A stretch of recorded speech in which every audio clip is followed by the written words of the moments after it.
Hi అండి అందరికి. నేనైతే మీషోలో ఒక ప్రోడక్ట్ అనేది ఆర్డర్ పెట్టాను. నేనైతే ఇంతవరకు చాలా ప్రోడక్ట్లు అనేవి ఆర్డర్ పెట్టాను. అందులో కొన్ని బాగా వచ్చాయి, కొన్ని అయితే బాగా రాలేదు. ఇంక ఇవైతే వచ్చాయి చూద్దామని అయితే వీడియో తీయకముందే నేను ఓపెన్ చేసి అయితే చూసేసాను. బాగున్నాయి కదా అనేసి ఇంక మీకైతే చూపిస్తున్నాను. ఇయర్ రింగ్స్ అయితే ఆర్డర్ పెట్టాను. వీటి ప్రైస్ ఎంతో తెలిస్తే మీరైతే కామెంట్ చేయండి. బయట కూడా చాలానే కాస్ట్ ఉంటాయి కదా. నేను ఎంతకు ఆర్డర్ పెట్టాను ఏంటనేది మీకు వీడియోలో చెప్తాను. చాలా లైట్ వెయిట్ గా అయితే ఉన్నాయి. నాకైతే ముందు బాక్స్ ఓపెన్ చేయక ముందు అయితే అసలు ఈ ప్రోడక్టే వచ్చిందా లేదంటే ఏమైనా మారిపోయినాయేమో అని డౌట్ పడ్డాను. అంత తేలికగా అయితే ఉన్నాయి. ఒకసారి నేను చెవులకు కూడా పెట్టుకుని చూపిస్తున్నా చూడండి. బయట అయితే చాలానే కాస్ట్ ఉంటాయి కదా. మీషోలో అయితే నేను 222 అయితే ఆర్డర్ పెట్టాను. ఆన్లైన్ పేమెంట్ చేస్తే ఒక 20 రూపీస్ తగ్గుతుంది. కానీ నేనైతే హైదరాబాద్ లో ఉన్నాను. మా చెల్లికి లింక్ పంపించి ఇక్కడ ఆర్డర్ పెట్టమని చెప్పాను అనమాట. నేనైతే ఈ రోజే వచ్చాను.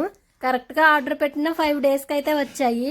నేను వీటి రియల్ ఇమేజెస్ ఉంటాయి కదా, కింద పెడతారు కదా మీషోలో తీసుకున్న వాళ్ళు, వాటిని చూసి అయితే ఆర్డర్ పెట్టమని చెప్పాను మా చెల్లికి. నేను అక్కడ ఉండగా పెడితే మళ్ళీ తీసుకోవడానికి ఎవరు ఉండరు, నేను ఇక్కడికి వచ్చేస్తే అని చెప్పి లింక్ పంపించేసి ఇక్కడైతే పెట్టమన్నాను. ఇంక నేను వచ్చిన రోజునే ఇవైతే వచ్చాయి. మీకు ఎవరికైనా కావాలంటే చెప్పండి, నేనైతే లింక్ పెడతాను. ఇయర్ రింగ్స్ అయితే చాలా తేలికగా ఉన్నాయి, అంత బరువుగా అయితే లేవు. నేను వెనకాల డిప్పలు అనేవి పెట్టుకోలేదు, అందుకనైతే ముందుకు వచ్చేస్తా ఉన్నాయి. 222 రూపాయలకి కాస్ట్ ఎక్కువ తక్కువ అనేది కామెంట్ చేయండి. నచ్చితే లైక్ చేయండి. బాయ్.